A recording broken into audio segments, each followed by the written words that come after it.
to Module 2 of Personal Branding. Before we get into Module 2, let's do a little small recap of what we did in Module 1. In Module 1, we learned about the history of personal branding. It started from the biblical times, and today, with the advent of the digital age, you all are empowered to create your own personal branding in very many ways that you can do. And to do that, we had also spoken about 8 typical points starting from self-discovery. Right? Self-discovery, authenticity, there were 8 points that you had looked in Module 1. In Module 2, we shall learn the importance of brand positioning and differentiation. Let us begin by understanding the competitive landscape of personal branding. We shall delve deep into it. We then move on to learn how to craft our unique value proposition and shall complete the module by understanding how to leverage your differential strategies to stand out in the market. Let me begin with a small readout from one of the essays written by Tom Peters.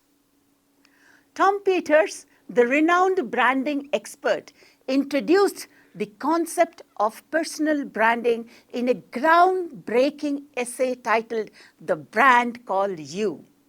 This essay, which first appeared in Fast Company in the year 1997, emphasized the importance of viewing ourselves as our own unique brands, just like the companies do. Peters encouraged individuals to take charge of their personal innate skills and reputation to stand out and succeed in an ever-competitive world. His idea sparked a movement that continues to inspire people to define and promote their unique values in both personal and professional spheres. Tom wrote, regardless of age, regardless of position, regardless of the business we happen to be in, all of us need to understand the importance of branding. We are CEOs of our own companies, the Me Inc. To be in business today, our most important job is to be the head marketeer for the brand called you. You are the brand. You are in charge of your brand. You need to think of yourself differently. You are not an employee. You do not belong to any company for life. You are not defined by your job title, and you are not confined by your job descriptions. Being CEO of Me Inc.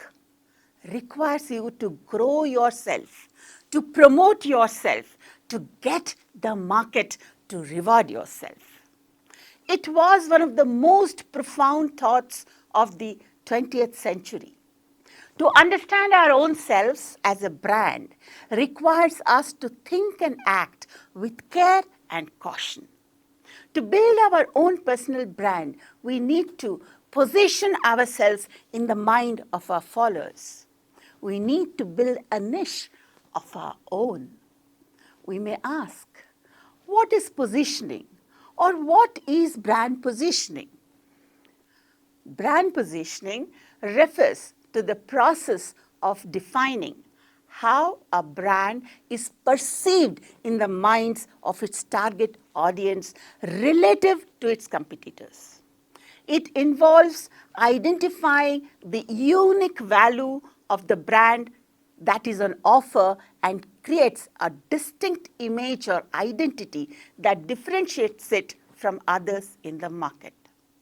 The goal is to establish a clear, consistent, and compelling message that resonates with consumers and influences their purchasing decisions.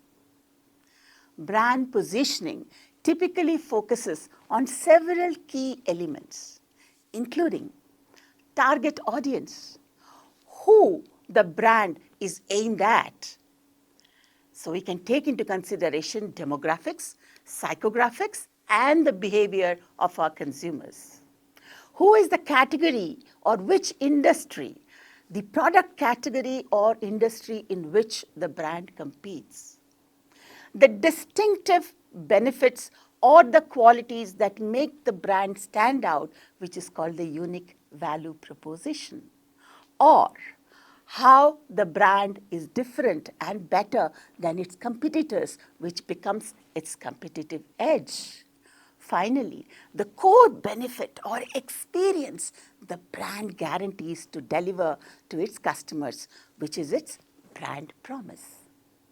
In essence, brand positioning shapes consumers' perceptions, ensuring that the brand occupies a unique place in the marketplace that aligns with the values and needs of its target audience. If a product has to become a brand, it needs to find its position in the minds of thousands of customers. Remember, positioning is a perception that is strategically created in our minds. For example, when we hear the word Maggi, 2-minute noodles immediately comes to our mind. Or when we hear Bata, we immediately associate it with school shoes. Or for that matter, Cadbury's, kuch meetha ho jaye. It positioned itself as something sweet for happy occasions. And this positioning stays in our mind. For personal branding too, the same exercise is required. We need to make a position for our personal brand in the minds of our target customers. And to do this, we must first understand what is our competitive landscape.